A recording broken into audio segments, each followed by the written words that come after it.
Welcome back to Life and Living. He's helping turn after-school students into all-stars. He's Dax-Devlon Ross, Regional Executive Director of the After School All-Stars Northeast chapters. Welcome to the program. Thank you for having me today.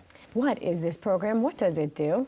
I guess the question more is what we don't do.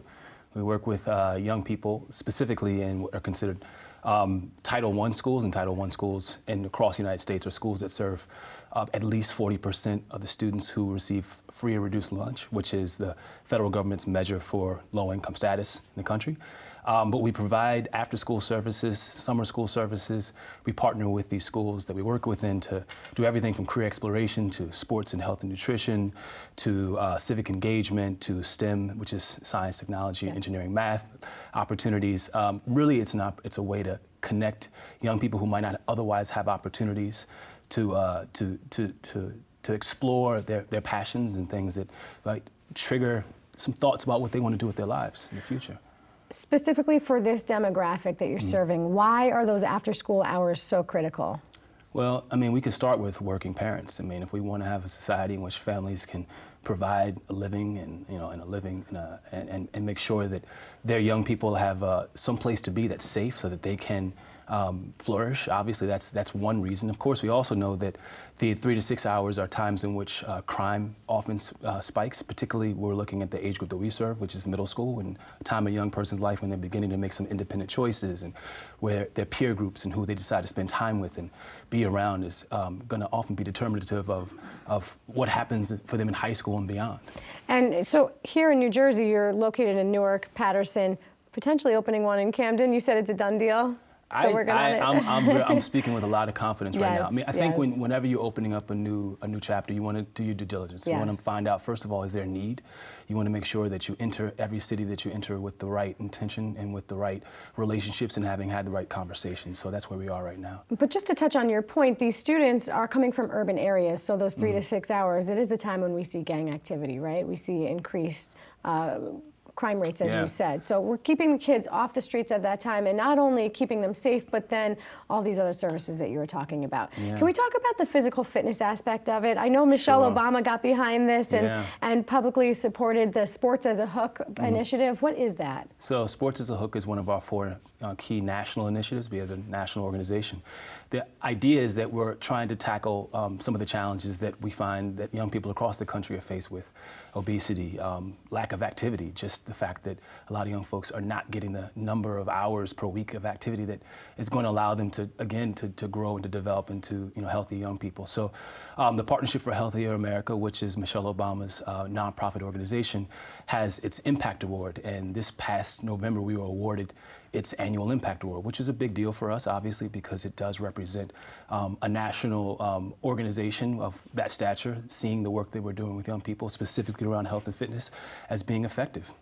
What are you hoping the students, and I should say, there's a lot of corporate support for this as well. I know Horizon Blue Cross Blue Shield of New Jersey in particular has really been a supporter of this initiative. Absolutely. And how important is that corporate support to the success of the program? Well, I mean, from a financial perspective, programs like ours don't necessarily always have the support, institutional support. So in New Jersey, there aren't any state-funded programs. The New Jersey Department of Education does have what's called the 21st Century Grant, which is funding from the federal government that is earmarked to the states, which then go to organizations like ours. But often funding is a challenge for programs like ours. So there is Title I funding that we're able to leverage sometimes, but corporate funding is what allows us often to expand and sustain our programs. So not only has Horizon provided some generous support to us, but we also have some support here in New Jersey from a number of other organizations. I would also name drop a few. I would highlight, we get support. We're supported by the New Jersey Devils through specifically their owner, one of their co-owners, Josh Harris, through his charitable foundation, the Harris Family Charitable Foundation, and also the New York Red Bulls are also a supporter of ours. But the Victoria Foundation, PSE&G, we have some strong supporters that see the value of the work that we're doing. You mentioned the New Jersey Devils. You mind if we take a look at how they are supporting your organization? Absolutely. All right, let's take a look. Kids who would be on the street after school are now engaged in activities that they enjoy, and they're learning. Devils care about you. What this program does is creates excitement in the community, and teachers, principals, parents, the people that live in these communities who really care don't get the recognition they deserve. So a lot of it is about recognizing them and making them happy. Okay, so what are the fundamentals that you're trying to instill in these kids through this program? What are the basics?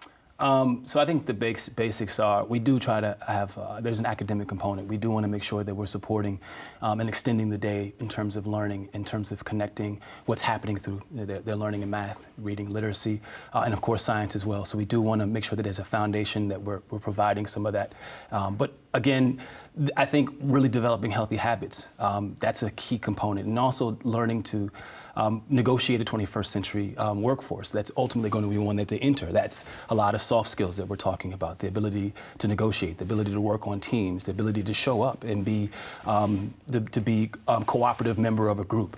All of these sorts of skills that we know are really valuable in a workplace are the skills that we're trying to instill, reinforce, and ensure that we recognize our young people for. How do you do that? Because as you're talking, I'm thinking, man, these skills are so critically important, but how are you working with the kids? Yeah, I think we do it that we have, first of all, we have amazing people. So I'm really proud to say that we have a program staff that's incredibly dedicated to the work that they do. These are professionals who are educators, and a lot of the work that they do is thinking about curriculum design, program design. As a matter of fact, our teams are, on an evening basis, meeting together to talk about effective teaching skills, or teaching and learning is a key component of the work that we do. So we run classes.